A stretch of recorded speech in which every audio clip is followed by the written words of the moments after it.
test. 1, 2, 3. Oh, there we go. Much better. Test. Oh, I'm not on. Am I on? Now I'm on. Now you are. There we go. Now the meters went boom, boom, boom. Boom, boom, boom. Back to my room. Where we can do it all night. Yeah. I don't know if you figured it out yet on the Biker's Lifestyle, but we just sort of fucking wing it. Are we winging it right now? We're winging it right now. we're on and live, man. We've been recording. I'm dirty.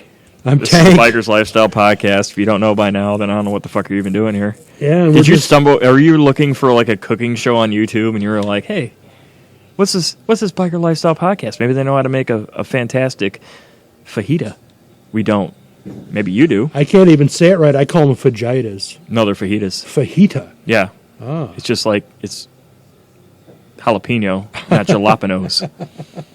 But you knew that. Yeah. Cooking show, or maybe we can do a how-to on. I don't know. You can do a how-to on anything on freaking YouTube nowadays. You can. I am an ASC certified mechanic because of YouTube. How to use a flathead screwdriver. That's right. How to make it into a shank. Yeah. I think that's where some of our listener base, that's what they would go to, is how to make a shank. How do I stab somebody? Yeah. Well, let's talk about that. My voice just cracked. Prison or slashing people with screwdrivers? Both. Yeah? Let's talk about how you don't have to be a hardcore badass to be a fucking biker. And I think that's important because a lot of people, I don't know, I always circle back to this because I hate to say this, but I kind of want this podcast to be somewhat informative for maybe a younger type dude that's getting into motorcycle riding, to not think that every single old guy, myself included, with gray hair is like some chiseled asshole that's just going to fuck with them. You know what I mean? Don't get me wrong, there's assholes out there, and there's assholes everywhere. But for the most part, being a biker isn't just trying to be some hard-ass fucking dude that fucking gives everybody the fucking evil eye every time he fucking gets off his bike and, oh, what are you looking at, fucker? It's not that. We don't have regular jobs. We don't, I have never been to prison. Been to jail, but I've never been to prison. I had a little weekend stay in county. Those happen. Yeah. I've never killed anybody with a fucking, I've thought about killing. Yeah. I think we all have. Yeah. I've never killed anybody for looking at me sideways. I've never, done horrible. I've never been a drug dealer. I've never, every dime I've ever earned has been honestly, And I think that's important that, not, when I say biker, I'm also kind of referring to motorcycle club. Sure. And, we're in an MC. It's not a 1% MC. It's just a regular MC, I suppose. But we're a three-piece patch. Three-piece patch, which is neither here nor there because there's 1%er clubs that have a one-piece patch. But to somebody who's not familiar with motorcycle clubs, we look like a motorcycle club, meaning the average Joe Blow public guy who sees us like, yep, they're a motorcycle club. They must have just come from killing or robbing a bank. And it's, being in a motorcycle club has nothing to do with being a tough guy. It has nothing to do with being a hard ass. You don't have to be able to do 1,000 miles a day every day your whole fucking life. You're never asked to do anything that's illegal. Well, that's a big thing. It's also, you're not asked to do anything that's really that fucking hard. You're asked to be yourself. Yep. You're asked to be a man, if you're a man. Well, that's kind of crucial. That's the crucial part. And there's mixed sex MCs out there. There's men and women in the same MC. I mean, our MC's all male. It doesn't mean that, that's how it is everywhere. But for the most part, traditional motorcycle clubs are male organizations. And that's, that's, I guess a sensitive subject in certain circles. Well, I mean, it's 2020. Yeah. Women want their piece of the pie too, and I've got no problem with it. But as far as motorcycle clubs go, for me, it should always be male driven, just because it's, I don't know. like our young friend Shaggy would say, some things will change, but some things can never change. Yeah. Well, here's a fun little fact about motorcycle clubs. What you got? The Motor Maids Yeah? is one of the longest running organized motorcycle clubs in America. Sure. And that's chicks. Yeah, and that's, it's not like women haven't had a huge part in the motorcycle club culture, as far as like just being old ladies. Yeah. They've always been there. They might not get the recognition they deserve because they don't wear a patch, but they're also important. I know plenty of guys I don't think would be a biker if it was a sausage fest. Well, not only that, but I don't know. I'm, not to say too much, but I know for a fact that a lot of good guys are supported by a lot of good women. Yeah. And they couldn't do what they do if they didn't have that support. I want to just touch on something, and that's the term biker. Yeah. And it gets thrown around. It's like, you're a biker. He's a biker. That's a biker. Yeah. No, I mean, it's just bikers are human beings. They're people that happen to enjoy a two-wheeled lifestyle. They some people look at motorcycles and go, I could die on that. And a biker, a long time ago looked and went, hey, that's for me. There's a source for my existence. And, most of the evolution of biker stereotypes has evolved over the years, but it's also it's evolved out of necessity and function as well. Yeah. I mean, you don't wear, you wear black leather for a reason. Yeah. You wear leather for a reason. You wear leather for a very good reason. It protects you from the elements and the occasional road rash. We talked about chain wallets. There's a reason you wear a chain wallet. There's a reason you wear a chain wallet. There's a reason why you wear boots and not, tennis shoes or sneakers, whatever you want to call them, I've ridden in sneakers, though. Oh, so do I. I do it all the time, but then again, also a good chunk of my left foot's been rubbed off onto the road, so I kind of know the reason why you shouldn't. I just choose to not pay attention to that. I just never understood those guys out there in flip-flops, shorts, and a T-shirt wearing a helmet. Yeah. No, I mean, but, not to be the fucking, gear Nazi and tell people, you got all the gear all the time, Yeah. If you don't have all your gear on, you're a fucking squid. But at the same time, there is a reason behind it that you should wear it, But, I mean, I was more talking about, like, just, the lifestyle. Yeah. Like, being a motorcycle club member isn't what some people think it is. No. You're not, it's not just constant partying. It's not like I walk into the clubhouse and it's just, like, hookers and blow all over the fucking place and we're getting wasted. Yeah. Not to say that might not happen, or, it won't happen. There's always a possibility, and the day ain't over yet. We got open house tonight. That's right. But for the most part, it's more family-based. It's like hanging around with a group of cousins. It's kind of what it feels like. We call each other brothers, but obviously we're not blood brothers. We have different moms and everything. It's like we're related, but we're not. Brothers from another mother, if you will. Well, I think our, for lack of a better term, studio that we've been using for our podcast here, which is the stage in our clubhouse. Yeah. And today is the first time we've ever done a podcast here, and we're here on a Saturday, so we're probably going to get a little bit of traffic here pretty soon. Yeah, people come and go. But we've done the other ones during the week, and you can see we're still getting traffic in and out of the clubhouse, and because it's not, it's not just a we're getting together a party thing. It's like, no, this is our clubhouse. This is our living room. This is... Yeah. This is... You're in, you're out, you see second guys. Home. Second home, yeah. And so it's been a cool slice of life for a lot of people to see, what it's like to be in a club. Well, you've seen a slice of just this little bit of portion of it, but no hookers, no blow, no. We didn't rob any banks today. Not today. Not today. I get robbed by banks. What are you talking about? Yeah, right. No interest. Shit. What? But and just to give everybody a little background now, I guess this is our behind the scenes of the biker's lifestyle. It's sort of like explaining stuff, because it's so strange to do these podcasts because, being part of a club, you're not used to talking about club. your personal life, especially with common people. Everything's always kept so much secretly, and it's not so much that we're doing illegal things or we're doing things where we can't talk about. It's more for our protection. Exactly. You know, that patch on your back is a big fucking target sometimes. You know, whether it's from law enforcement or whether it's from other clubs or just regular jackass civilians with a grudge. Yeah, the wannabe. Yeah, the wannabe. You know, he's, oh, look what I did, you know. Yeah. You keep things quiet. You don't say too much.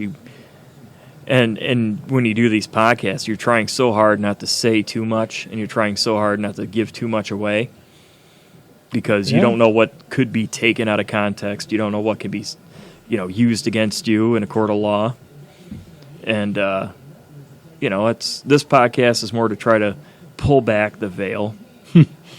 Like we're just two normal guys. Yeah. This podcast was created to give normal guys a voice. Everybody seems to be doing a podcast these days. You know what I mean? There's thousands and thousands of different types of podcasts with thousands and thousands of different types of subjects. Take a Joe Rogan, right? Joe Rogan's probably got one of the most popular podcasts out there. Oh, yeah. Talks to all sorts of interesting people, everything from comedians to MMA fighters to actors to physicists to scientists. To crackpots. Crazy motherfuckers, political people, political candidates. Yep. Love him or hate him, Joe Rogan's probably got it all figured out. Well, he seems to have set the pathway for the He's got podcast. He's pretty high bar. Oh yeah, He's pretty high bar. And for me, when I thought about this podcast, I was like, you know what? Most of the people I know are bikers, and most of the bikers I know have an interesting story. You just got to get it out of them. That's true. You just got to get them talking. And some talk and some don't. Yeah, and some guys are super secretive. All those chiseled old bikers, they're not used to telling everybody that's on the internet their business. Right. So it's kind of hard to get them out.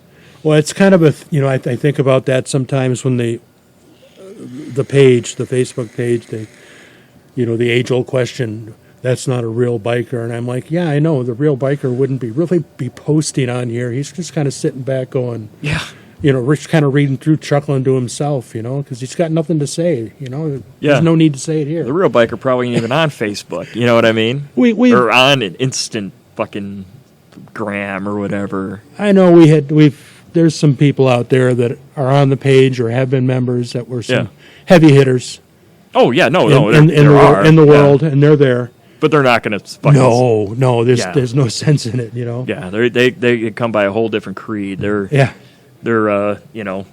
walk softly, carry a big stick kind of guy. A lot of times the only reason I even say anything on there is because I'm an admin, and sometimes you just sort of have to, Yeah, it's everybody's like, oh, you seem like a dick online. I'm not being a dick. I'm just short because I'm not going to sit there and spill my guts to a total stranger about why you can't do a certain thing on a page that I run. Yeah. It's just, hey, don't do that. When there's plenty of other pages out there that want to do the shit that you want. And yeah. So, that's the one thing I like is we try to keep it politically free, which is pretty cool. That's a big part because I don't give a fuck what candidate you support. Chances are they're a douchebag. Amen to that, man. Chances are they're not out for your best interest unless you're super poor or super rich. You ain't going to change your lifestyle one fucking day. Yep. Yeah. Old John Rambo said it best. Are you taking weapons? No, then you ain't changing a fucking thing. You ain't changing a fucking thing. That's right. So we'll just leave it at that. But yeah, fuck politics. Fuck politics. I FTW. Like but so we're in a club. Yeah. And we both started hanging around the club about the same time, I think. And that brings me to an interesting point that I kind of want to ask you because I'm also on a lot of pages that are more geared towards motorcycle club as far as like ins and outs, right? This is what you should do. This is what you shouldn't do. Oh, here we go. And one of the questions I have for you, since on I know the spot question, it is on the spot, right on. And I've been kind of kicking around the idea of asking you, and I knew I was just going to spring it on you because fuck it. I've done it to you, so go ahead. Right. One of the things that's usually said is that if you're going to be a probate or a prospect for a motorcycle club, you shouldn't do it over a certain age. they say it. If you once you get over 40, 45, you shouldn't even think about it because you can't cut out. Well, I did. You did. I did, yeah. And I have to ask, what the fuck was I thinking? Because this was your first club, if I'm not mistaken. Well, this is your first time being a member of a Thank club. you. And this is the first time you seriously, back when you started to come around, seriously considered being a member of said club. Correct. I just, you know a backstory. Yeah. I can't really. I'm cutting through the layers here. Yeah, but we'll just leave it at that. Yeah. So what brought you to, at a certain age, to say, you know what, I'm going to fucking probate for a motorcycle club? knowing full well that you have a disadvantage because the other guys are younger and they're at a certain age or a certain level of life where they're going to go fucking balls to the walls, and you kind of are past that. I came through meeting a lot of the different clubs. Well, years ago out east. That's a private story. Through A-Beta, Wisconsin. Yeah. And when you're in A-Beta, Wisconsin, you meet a lot of people because it's all about members, with A-Beta and keeping people aware of what's going on with motorcycle rights. And I met a lot of club members. Mm-hmm. And, A-Beta's great. There are a lot of great people in that organization. They work tirelessly. They're one of the forerunners in the country with motorcycle rights organizations. A-Beta, Wisconsin is tops. But they just didn't offer what I was looking for, which is a little more brotherhood, something a little more traditional. Yeah. And I was like, well, I'm tough. I can do that. I said I certainly can't fight anymore. I can't do any of that shit. I've seen you bash the fucking hood in on a fucking S10 before in a bar parking lot, though. He did have a dent the next day. It would have been that or his head. But I was like, okay, Chris, let's bring it to the next level. Because I say it because it, in my opinion, which is worth nothing, but it's your opinion, brother. It is my opinion. And just like my asshole, I have one of them too. That's right. And they all stink, brother. They all do, especially mine. But for me, a guy who's coming around a motorcycle club who's like in his 20s or 30s, he's not going to have to really push himself. I mean, he's going to have to push himself. He's going to have to do a lot of things, but just simple physical age, physical being, like he's got the endurance. Yeah. When you reach a certain age, your endurance level falls off. I'm experiencing that right now. You know what I mean? There's a big difference between me 3 years ago and me now, Yeah. You get to that age where things just don't work like they should. And for a guy to say, you know what? Sure, I'm considered over the hill or whatever you want to call it. I'm in the later years of life, whatever you want to say. To say, yep, I'm going to fucking join a motorcycle club. And I'm going to give it my all. And I'll be honest with you, probably one of the best probates this club has ever seen. I thought you were. Well, either way. But it takes a lot to do that. There's a lot of effort into it. It takes a lot. Well, just a lot of self-dedication. Yeah. A lot of discipline goes into that. Yeah. 'Cause it's not easy. I don't care what club you're probating for. If it's easy, you're in the wrong fucking club. It was different then. I remember every time I saw a former member, he'd tell me every time, there's no way I'm going to let you in my fucking club. I'm not going to do it. You're never going to get my vote. And I heard that for months on end.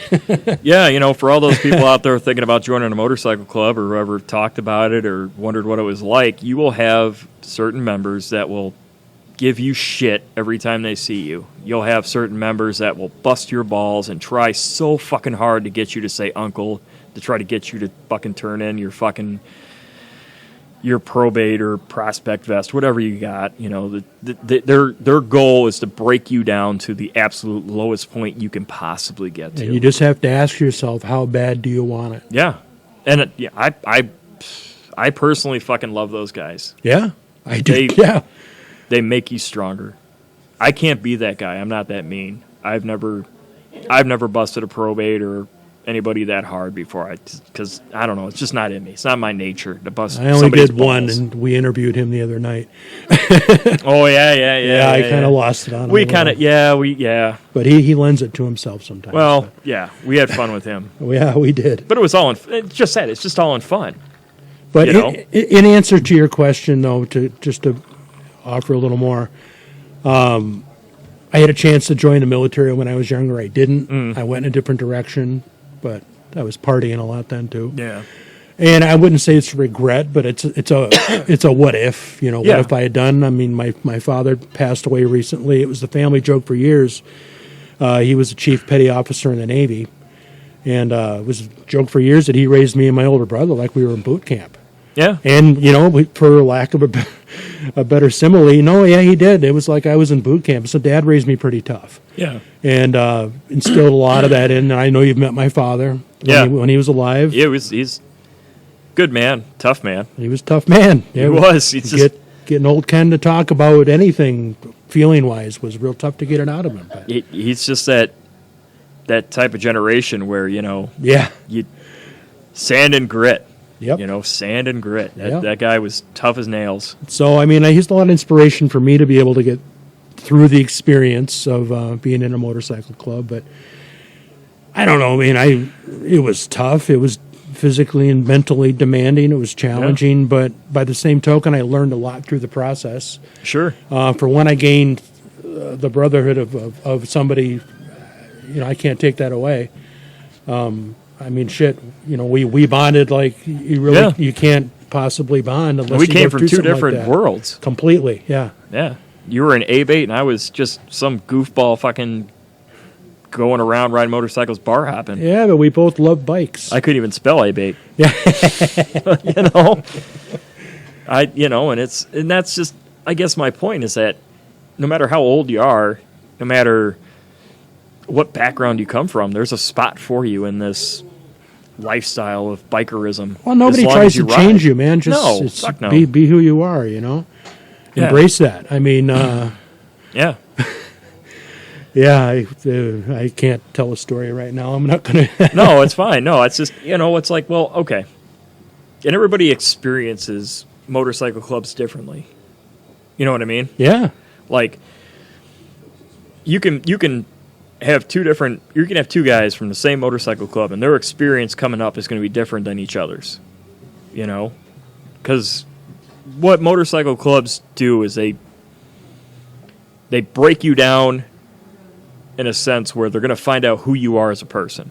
Sure, you're going to find out who they are in the process too. Right, and you're going to find out you're going to know who the dick is right away. Sure are. You're going to know who the guy is that's Turns cool. out it's all of them. Yeah. You're going to find out who the cool guy is. Who's the guy that's going to help you out? You're going to find out who the guy who doesn't show up a lot. Mm-hmm. You're going to find out the guy that puts in extra work. The guy that doesn't maintain his bike. Yep, you're going to those guys that are always constantly having to break out a zip tie from time to time. Yeah, you're going to find out those guys. So I think in a motorcycle club setting, it's just a learning experience when you first join. You're learning who you are, you're learning who they are, you're learning what you want out of it. Sure. Because you could think one thing about the club when you join, or when you start to join, rather. Yeah. And then by the time you get your patch, it's a totally different fucking setting. Yeah. Because you're just like, wow, I couldn't even imagine what I learned before I learned it. Well, I didn't even know I was going to learn these things. And if anybody's listening out there that's part of a club or been through the process, then and those that haven't gone through and done it, there's nothing that we could possibly say that would give you the understanding from our perspective of what that is. And I mean, it's, it's not like I know everything about it. I'm just talking just from experience and talking to other guys about it. But you learn. Yeah, you learn so much.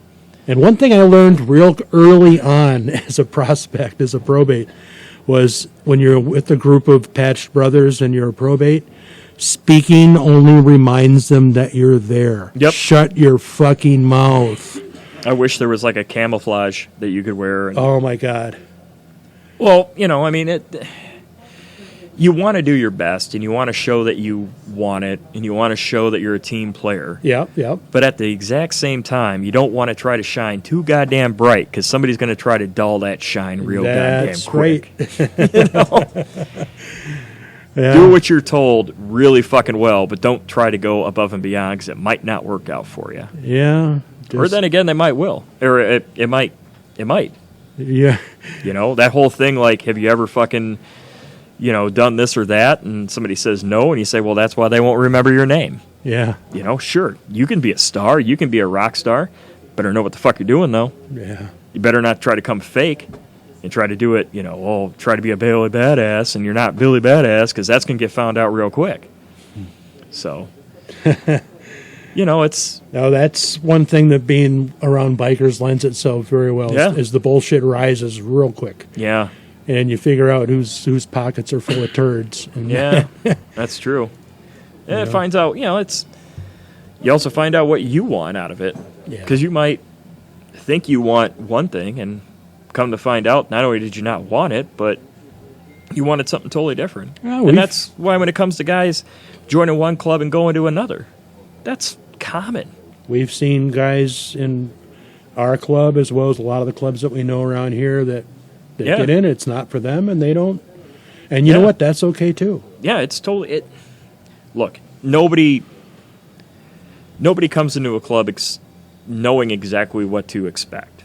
Right. Like, you have an idea, but you don't know exactly what's going to happen, how you're going to feel, how other people are going to treat you once you become a patch member, because that's kind of awkward in some situations. You know, this guy that's been riding your ass for a year or whatever, now all of a sudden you guys are on relatively level playing field. Yeah.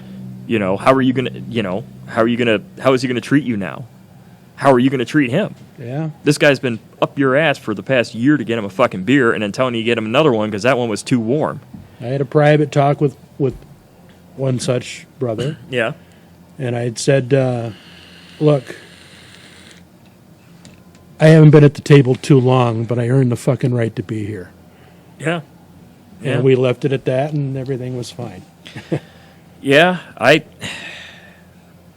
For me, it was sort of, I just came on and, you know, and guys would try to still bust my balls once I got my patch, and I just fucking, hey, fuck you. Yep. And I just walk away. Like, fuck you, what are you going to do now? Yeah, no shit. I've got my patch. You want to fight? Bring it the fuck on.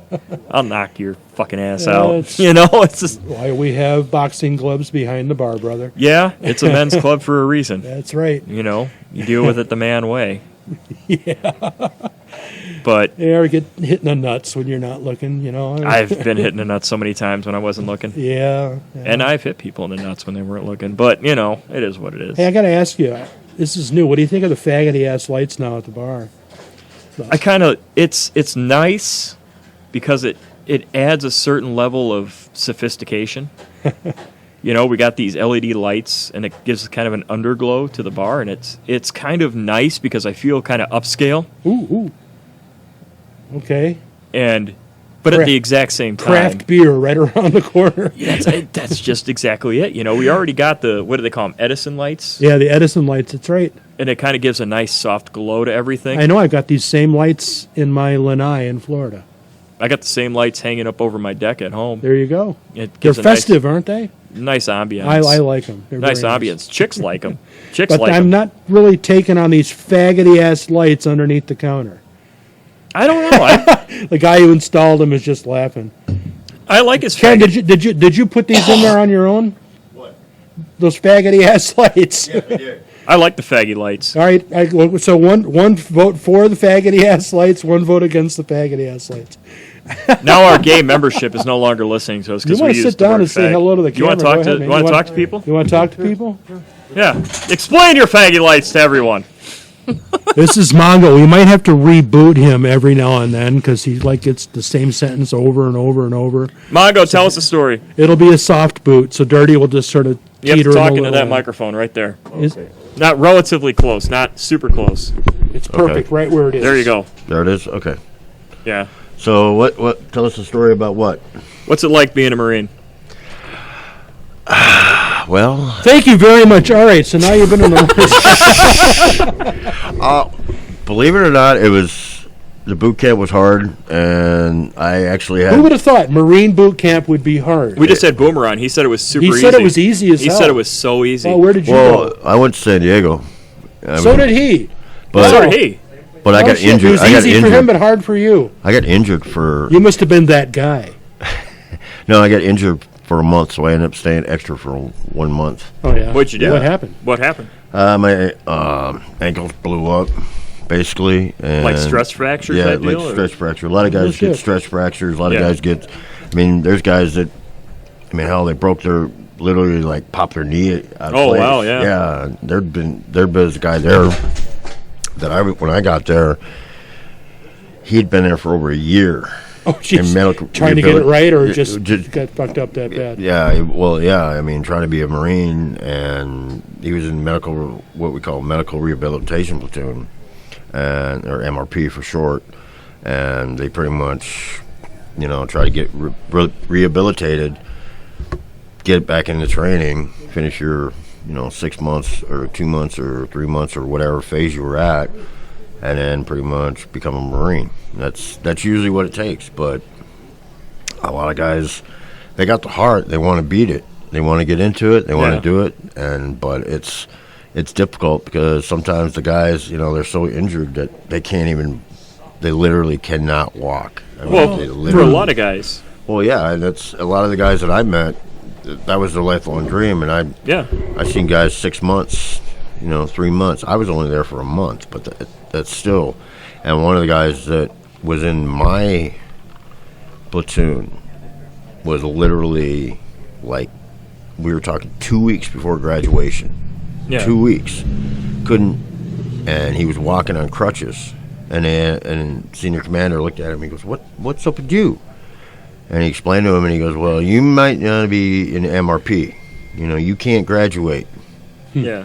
So, and it hurt because he was like, "Man, I got 2 weeks left. All I want to do is graduate my platoon." I said, "Don't worry about it, dude.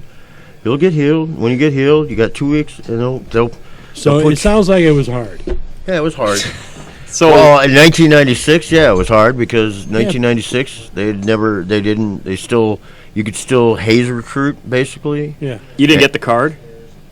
Boomer Your talked stress about card? new guys get a card. Oh, that's the Army crap. Is that Marines- Army crap? That's Army stuff. Marines never hear of stress cards. Oh, Stress well, cards. I don't know. Really? Are you saying the Boomer? I don't know. I've never been in the service, so I don't know. Boomer was lying then. Well, I don't know how it works. The Army always got. He says that the Marines don't have a stress card. We never got stress cards. Get the boxing gloves. Here we go. They do now. Oh, now they do. Yeah, now they do now. Since 2000. Somebody please fact check us out there. First of Put all, it let on me- the Biker's Lifestyle. Go ahead. Once again, everything said on the Biker's Lifestyle is 100% factual. You don't need to Google it at all. It's all factual. Well, okay. I guess Philosophy difference. I haven't heard anything about that, so I don't know. But you didn't have one for sure. Oh God, no. No. no. They rode your ass and you had to eat shit. Yeah, pretty much. Right on. I mean, it was. So what not year ba- were you in? I was in 96. 96 to what? 2009. Oh, I was in 13 years. Yeah. wow. Yeah. So what did you do in the Marines? Yeah, what was your MOS? I was a 35-33 motor vehicle operator. Basically a glorified truck driver. Well, That's about the only way to put it. You're a glorified truck driver. well, at the same Well, time, it's glorified because people are trying to shoot you And then kill you. then those things drive over bombs. Yeah. yeah, that well, you got sometimes go IEDs, off. Iraq. You had IEDs. You had IEDs. So you were in and- the Marines when the towers went down. Yeah, I was in the Marine Corps when the towers went down. I was in North Carolina when the towers went down. So for a guy who was in the Marines, and I'm going to assume you watched it on television like the rest of the country. We heard about it on the news. We heard about it on the radio. 'Cause Yeah. all of a sudden we start hearing, a plane goes in the Twin Towers, and we're like, what's going on? And then all of a sudden, next thing you know, somebody actually brought in a TV. We had a TV in one of the break rooms for the guys who spent the night for on duty and stuff like that. Yeah.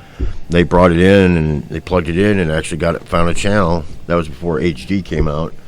And Yeah, we found the channel, we watched it, and then we started seeing the towers go down, and then they started explaining why, and the whole base went on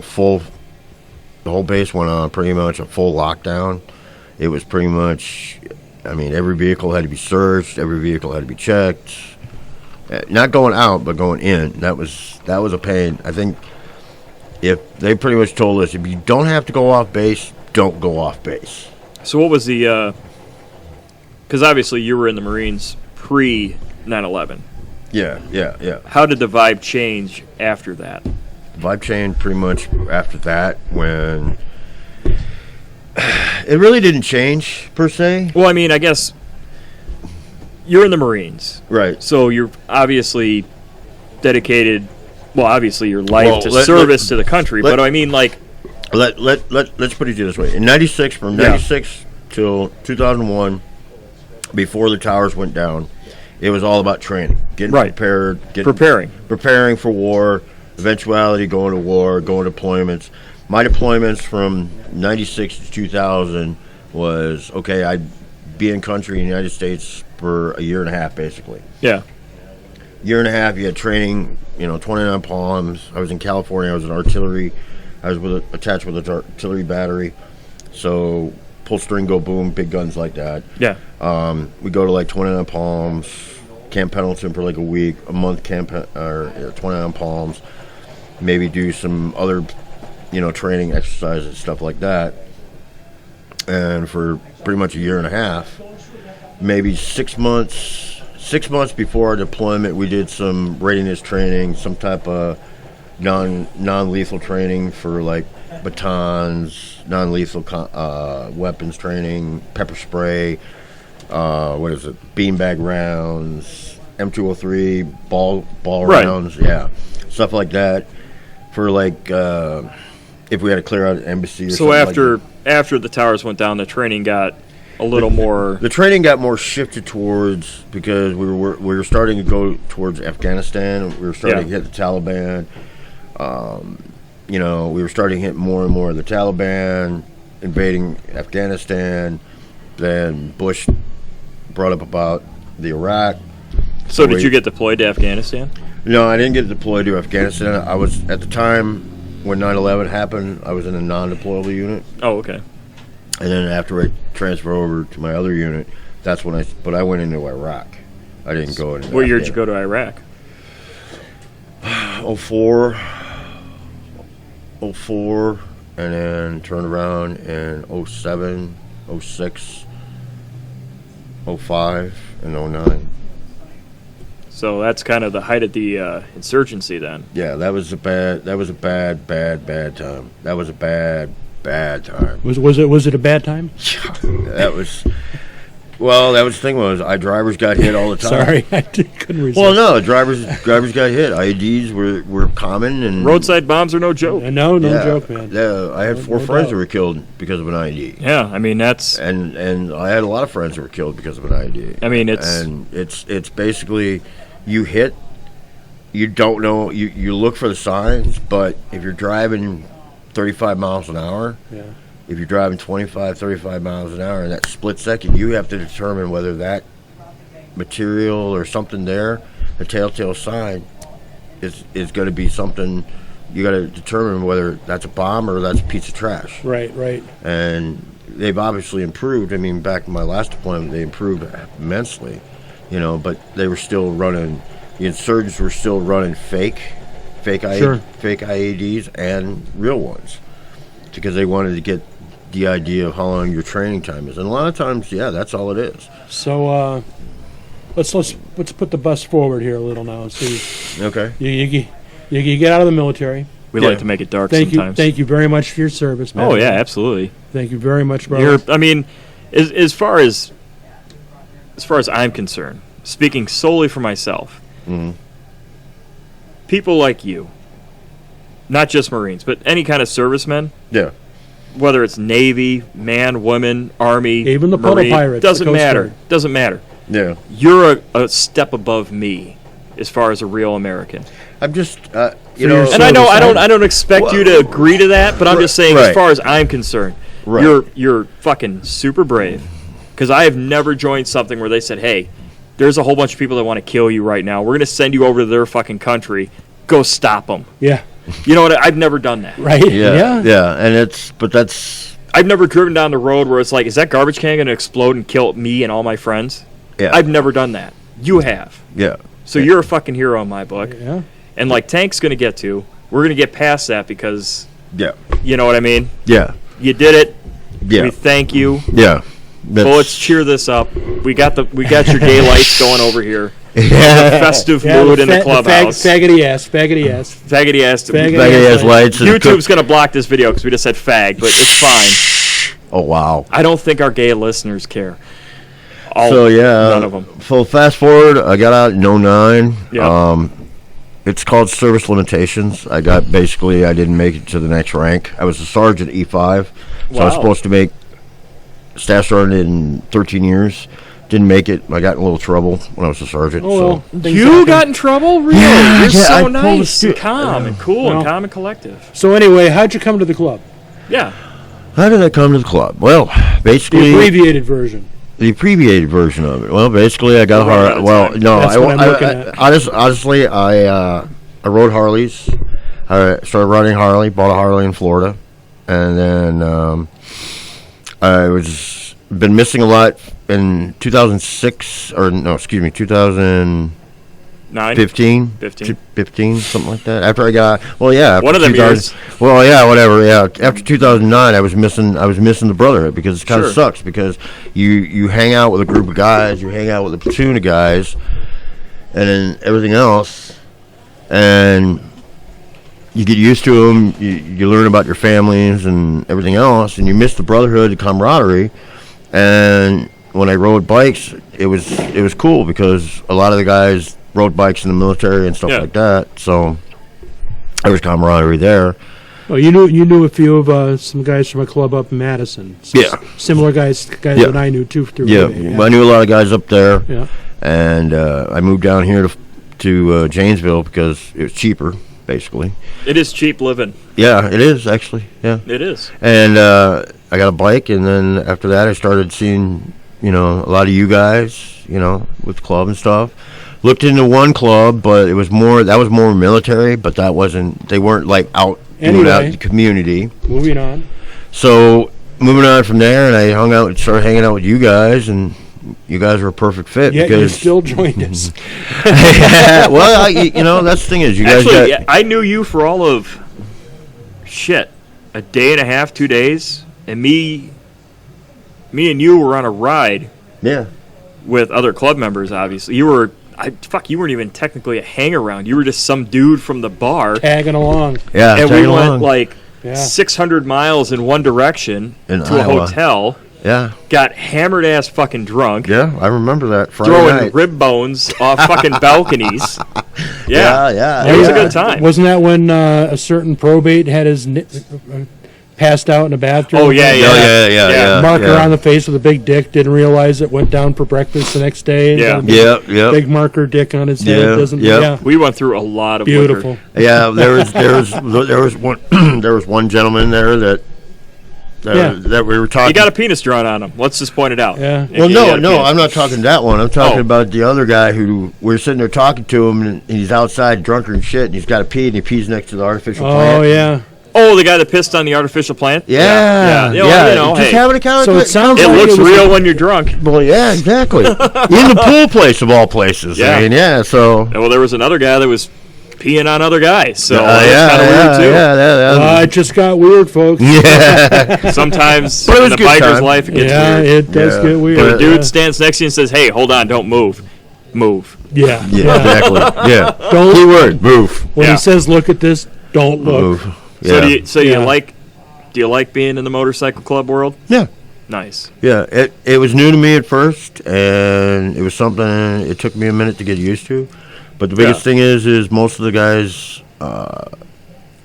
most of the people in the military miss the camaraderie, miss the brotherhood, Well, that seems to be that and, seems to be and that's a common Yeah. consensus with, like, especially a lot of MC clubs.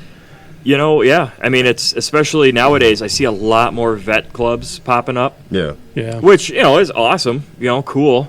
I've got zero problem. I mean, more the merrier in my opinion. But neither here nor there. Mm-hmm. But I mean, I see a lot of vet clubs popping up. Yeah. Or not, I don't want to say popping up because that sounds bad, but I see Well, a yeah, lot of it's- vet clubs forming. Forming, yeah. Yeah. Yeah. But there's other clubs out there that have been around for quite a while now. Oh, yeah. And, yeah, but you see the members a lot of times, especially veterans from both Afghanistan and Iraq War, Yeah. that are coming to, because they miss the camaraderie and stuff.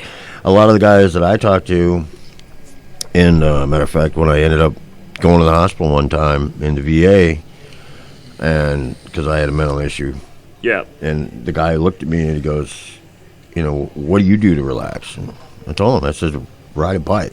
Yeah. And he goes, seriously? I was like, yeah, man, jump on a bike. You don't jump on a bike and go, man. Just ride. I was like, ain't got no care in the world. You just ride. Well, you know, that melts not away. dying thing. Well, no, but Yeah. it's not a dying thing, Yeah, but it's but pretty you clear your simplistic. mind. I hate It's to say like, it. you know, Riding a motorcycle is kind it's of kind of like meditation. Yeah, basically, you know? that's I agree. And man. it is. It is in a sense. I mean, do I think of it as meditation? Am I Zen? I don't know. no, But I'm doing something for however long the tank of gas lasts me to get Yeah. away from everything else in my life, and I can just zone the fuck out, not think about bills or yeah, did I do all the chores the old lady wanted me to Well, do. You know, I've had people years ago ask me, "Aren't you afraid when you get on a motorcycle?" I'm like, no. you know, I said I'm not afraid, but every single damn time I put my leg over, I know that there's something that can happen. But you know what? That's my fear, yeah. and I'm in control of it. Yeah. I'm in control of the bike. Here's the thing. I have control over that when I'm The on the only bike. time I worry about riding a motorcycle is when I'm not riding a motorcycle. You Yeah. know what I mean? Yeah, yeah, Like, yeah. when I sit and think about it, oh man, I was going pretty hard back that last fucking stretch of fucking highway. Man, I should probably slow it down a little bit. Mm-hmm. Or man, I really took some risks on that road. Mm-hmm. It's after the fact. It's never while I'm doing it. Yeah. While I'm on that fucking machine, it's the perfect. How do I say this? It's the perfect headspace. Yeah, and basically Zero just fear, clear, zero fucking care in the world. I Yeah. am just out there in the wind, total fucking harmony. Yeah, yeah, And I think that's you know obviously beneficial to people that have done things and see things that are hard to sometimes live with. mm-hmm. You know, Mm-hmm. which is unfortunately part of being a soldier. Is you're Yeah. going to see some things and do Yeah. some things that are hard to live with after the fact. Right, and that's and yeah, it's. But yeah, that's to me riding my bike, listening, especially hanging with you guys, or just riding by myself. It's my happy place. It's a Zen place. I enjoy it more because, to me, it gives me that stress relief to just. Okay. No, I can't remember too much because I was really drinking heavily when you probated. But I'm still drinking heavily. yeah, I didn't fuck with you too bad, did I? I Tank don't sober. think so. No, Oh, good. you didn't do that. Okay. No, Tank's sober now. Yeah. Tank's sober. I'm sober. I'm sober Both you now. guys are sober. Yeah. April God, I'm a 3rd will piece of be 1 shit. year. No, not at all, man. I'm a piece of shit. I'd still be drinking if my liver could do it. You know, but that's the thing is I noticed that when I was drinking, I'd have a lot of issues on the bike, and that was causing a lot of issues with me keeping up and doing what I had to do and stuff like that. Slowing the fuck down on yeah, turns. slowing it down on turns, and Jesus shit like that. Christ. Luckily for me, I'm an amazing writer. And I realized after that, I was like, you know what? And maybe- very humble. Very, Yeah. very Best humble. to be. And I humble. realized Yeah, after that, yeah. and I was like, man, maybe I should. When I should stop drinking. This last year, matter of fact, last year I was keeping up, no problem. And Laura, my wife, and she's like, I expect you to slow. Nope, didn't even do that. Just kept right on going with the flow. Yeah. Yeah, just hanging with the guys, and Well, it's getting better and better every when time. I'd get up in the morning and Donna said, you went and got yourself a burger last night? I did. Yeah. It's like, yeah, you got on the bike and like 1 in the morning went to McDonald's and got a Big Mac. Like, Well, there you go. fuck, I don't remember it. And that's Yeah. I meet people that's sometimes. That's bad, folks. Yeah, that's Yeah, bad. yeah, that's bad. When you don't remember that, you're like, oh Yeah. yeah, I did, didn't I? It's like, oh wait a minute. Oh, When boy. you have to ask, you know, Yeah, when you have to ask and look around and go, oh, What yeah, happened? Yeah, yeah. you know, and Yeah, I was starting to pass out and knock myself out, and well, but that's my deal, you know. well, here's the Yeah. thing, and I say this all the time. You know, being in the lifestyle where drinking is encouraged, because let's be honest, if in a lot of ways, drinking's encouraged when you're around a lot of guys that do a lot of drinking. You know what I mean? Yeah, like I'm trying yeah. to like PC it up as much as I can. You know, Yeah. I mean, but it's part of being a man. exactly. Do a shot, pussy. You know. Yeah. That's the old saying, you know. Yeah. And believe it or not, I grew up in that society too, where Well, yeah, you were a Marine. I mean, some of Yeah. the hardest drinkers I know were Marines. Yeah, basically. But you know, it's like those guys. I mean, they go 110%. They are getting after it in every respect of the word, whether it's war or whatever. They're getting fucking after it. Yeah. And at some point, I am fully aware of this now, and I try to tell people this. At some point, you have to stop. Yeah. Otherwise, you know, it's that whole story, the brightest star burns out. You know, at some point, you got to take a break. You got to take a step back and say, I got to slow the fuck down. Yeah. And I hold nothing against anybody who stops or quits drinking or doing whatever, because at some point, you got to stop. Oh, well, and that's the thing is, what really woke me up, I was 46 years old, and I have a freaking heart attack. Yeah. That was right before I bought the bike in Florida. A month. Wow. Yeah, that was Well. like, yeah, I woke up and all of a sudden go to work like normal and felt something weird going on, and I'm like, I don't think I'm going to work. Yeah, this don't feel right. Yeah, you know, and it wasn't like the normal, like the little palpitation. Every heart attack is different, and this one was really weird. Couldn't breathe and didn't even have the chest pains going on, but later on, yeah, I had chest pains and everything else, and yeah, full-blown heart attack, and well, not full-blown, but I'd come out with 2 clogged arteries, put 2 stents in me, and I'm like, holy crap. Anytime they have to like repair your heart is a big deal. Yeah, and even now with me, it's, you know, looking at the doctors and stuff like that, they're like, well, you're at 40, you know, you're about this percentage, and everything else, and it's like, okay, we're going to give you more medication to help slow your heart rate down to help improve your heart. And it's like, okay, but you got to stop this and this and this and this in order to do that. I'm like, oh, okay, well, that makes sense. Well, at the end of the day, Yeah. here we are Yeah. at the clubhouse, Yep, exactly. pre-partying before the party, Get ready for open house. Yeah. doing a Yeah. podcast. Yep. Life is good. Life is good. So, Yeah. on that note, you got anything you want to tell the people of the interwebs? Any sort of wisdom you've picked up along the ways in your travels? Wisdom from Mongo. Mongo wisdom.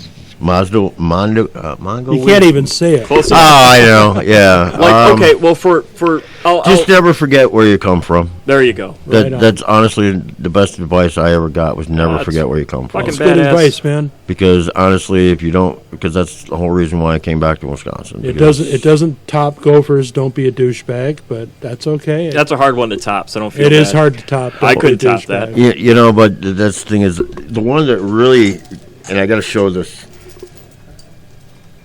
What are you showing? You know, we have to wrap up a second time now. No, that's fine. The chain. Yeah. Oh, yeah. Yeah. Everybody keeps asking me, why do you have a dog chain on your wallet? And it's For like, those that are just listening, he's got a big-ass quarter-inch chain on his wallet. Mine's a dog chain as well. They're cheaper than the biker chains. yeah, let me they tell are. And Tank has a last- collar. ya. No, mine was an actual leash. Is it a leash? Yeah. That's an actual It's leash. way smaller than Mongo's. Mongo Yeah, has Mongo's is like a chain link big chain. fence. Yeah, well, I mean, you go to farm. Mongo gives everybody chain envy in the world. You got to have a real strong belt to wear that chain. You got to be a on you. man's man. No, you got to have a real strong wallet. I had to make my own wallet. In order to Mongo get- makes wallets Yeah, on I the had to side. make my own wallet. No, just So- my wallet. If you need a wallet, get a hold of Mongo. Right on. So Mongo Strong says, wallets. don't always remember where you came from. Remember where you came from? I say fucking don't die. And Don't. then, yeah, go ahead. And thanks a lot for tuning in once again. All 3, hopefully 4 now of our followers. Yes. And keep in mind, the most dangerous part in your motorcycle is the nut that connects the handlebars to the seat. Thanks a lot from the Bikers Lifestyle Podcast. Don't be a douchebag. Fuck you. Don't be a douchebag. Right on. Good job. Good job. Good job, Mongo. Thank you. You're going to be internet famous. 6 fucking people are going to know your name. 6 people. That's better than mine. It's like 4 people that know who I am. Here's like my mom,